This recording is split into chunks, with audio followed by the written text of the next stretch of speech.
Life எப்படி இருக்கு? So பெரிய சேஞ்ச்லாம் இல்லை. நீங்கள் வந்து இப்போது இது ஒரு கம்ஃபர்ட் ஜோன் மாதிரி இருக்கும். அந்த கம்ஃபர்ட் ஜோன் வெளியே போயிட்டு ஒரு இண்டிபெண்ட்டாக நீங்களே உங்களை கேர் பண்ணி பார்த்துக்கிற மாதிரி, யாரும் சாப்பிட்டு சொல்ல மாட்டாங்க, நீங்களே சாப்பிடணும், நீங்களே படிக்கணும், யாரையுமே ஃபோர்ஸ் பண்ண மாட்டாங்க, நீங்களே எல்லாமே பண்ணுற மாதிரி பெரிய சேஞ்சஸ் காமனாக தான் இருக்கு. எஜுகேஷன் கம்பேரிசன் இப்போ இந்தியாவில் நீங்கள் படிச்சிருந்தீங்க, படிச்சிருந்தீங்க, இப்போ ஹையர் ஸ்டடீஸ் படிக்கிறீங்க, கம்பேரிசன் எப்படி உங்களுக்கு? எது குவாலிட்டி, என்ன எனக்கு இது ஆக்சுவலாக அங்கே படிக்கிறது எனக்கு ஆக்சுவலாக ரொம்ப பிடிச்சிருக்கு. ஏன்னா இங்கே கம்பேரிட்டிவாக பார்க்கும்போது எனக்கு அங்கே ரொம்ப ஈஸியாக இருக்குது. ஏன்னா அங்கே எனக்கு யாருமே ஃபோர்ஸ் பண்ண மாட்டாங்க, எந்த ப்ரெஷரும் எனக்கு படிக்கணும்னு. நானே ஒரு இன்ட்ரெஸ்ட் எடுத்து படிக்கிறதுனால எனக்கு ரொம்ப ஈஸியாக இருக்காங்க. ப்ரெஷர் பண்ணுறதுக்கு யாருமே கிடையாது. அட் த சேம் டைம் ஃப்ரீயாகவும் படிக்கலாம். நம்மளே படிக்கிறதுக்கு இன்ட்ரெஸ்ட் இருக்கிறதுனால படிக்கலாம். கேடகர் நீங்கள் வச்சு ப்ராக்டிஸ் பண்ணுறீங்களா? அது வந்து அங்கே கேடகர் வந்து எத்திக்கலாக அளவு கிடையாது. ஸோ அதனால் மாடல்ஸ் வச்சு தான் சொல்லிடுவாங்க, அங்கே கேடகர் அளவு கிடையாது. டீச்சர்ஸ்லாம் உங்களுக்கு எப்படி ஒரு ஃப்ரெண்ட்லியாக இருக்காங்களா, இல்லை ப்ரெஷர் பண்ணுற மாதிரி அந்த மாதிரி இருக்கு? இது ஆக்சுவலாக இன்னொரு அட்வான்டேஜ். அங்கே இருக்க டீச்சர்ஸ் எல்லாருமே எம்இஎஸ்ல தான் இருப்பாங்க. 28, 27 அந்த ரெசிடென்ட்ஸ்லாம் வந்து இருப்பாங்க. ப்ரொஃபஸர்ஸ்லாம் ரொம்ப நல்லாவும் சொல்லி தருவாங்க. ஸோ வந்து இது வந்து கம்ப்ளீட் அட்வான்டேஜ் மேலே ரொம்ப நல்ல விஷயம். ஃபுட்டுலாம் உங்களுக்கு கன்வீனியன்ட்டாக இருக்குங்களா, உங்களுக்கு செட் ஆகுதா? அது வந்து எங்கே நம்ம சாப்பிட்றோன்றதை பொறுத்து. மோஸ்ட்டாக நீங்கள் சமைச்சா பிரச்சனை கிடையாது. ஆனால் இப்போ ஹாஸ்டலில் தான் தங்கியிருந்தா கொஞ்சம் ஃபுட் பேடாக தான் இருக்கும். ஆனால் நீங்கள் மெஸ் எடுத்துக்கலாம். மெஸ்லாம் இந்தியன் ஃபுட்ஸ் நல்லா இருக்கும்.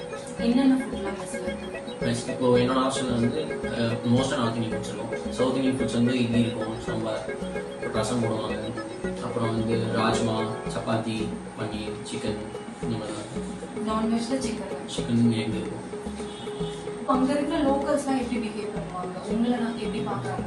அவங்களுக்கு டிஃப்ரெண்ட்டாக தெரியுது. ஏன்னா இந்த ஜார்ஜியன் பார்க்கும்போது அங்கே நிறைய ஃபாரினர்ஸ் இருப்பாங்க. லைக் ஆக்சுவலாக இந்தியன்ஸ் மட்டும் ஃபாரின் ஸ்டூடெண்ட்ஸ் ஆக மாட்டாங்க. லிட்டரலாக அங்கே நைஜீரியாலேருந்து ஃபாரின் ஸ்டூடெண்ட்ஸ் இருப்பாங்க, அயர்லாந்துலேருந்து இருக்காங்க, லைக் யூஏலேருந்து இருக்காங்க. நிறைய ஃபாரின் ஸ்டூடெண்ட்ஸ் இருக்கிறதுனால அவங்களுக்கு வந்து ரொம்ப நார்மலாக தான் இருக்கும். அவங்க அவ்வளோவா கண்டுக்க மாட்டாங்க, அவங்க படிப்பாங்க. கலர் டிஸ்கிரிமினேஷன் எல்லா இடத்துலையுமே இருக்கு. ஸோ அது ஜார்ஜியாலையும் இருக்கா?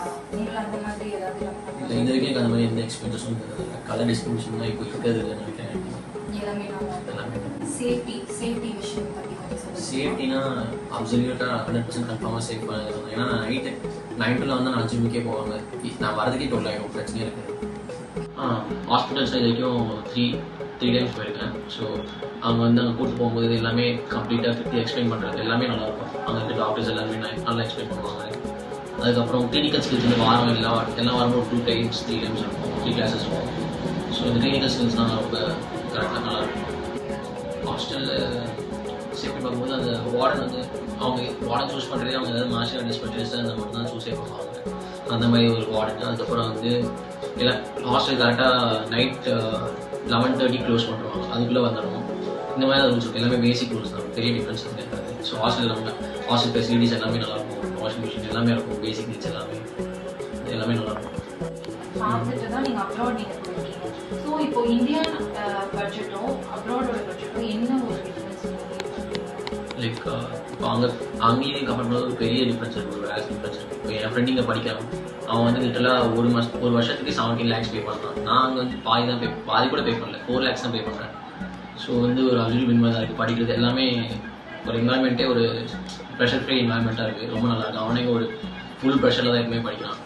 ஸோ எனக்கு வந்து இது அட்வான்டேஜாக தான் இருக்குது.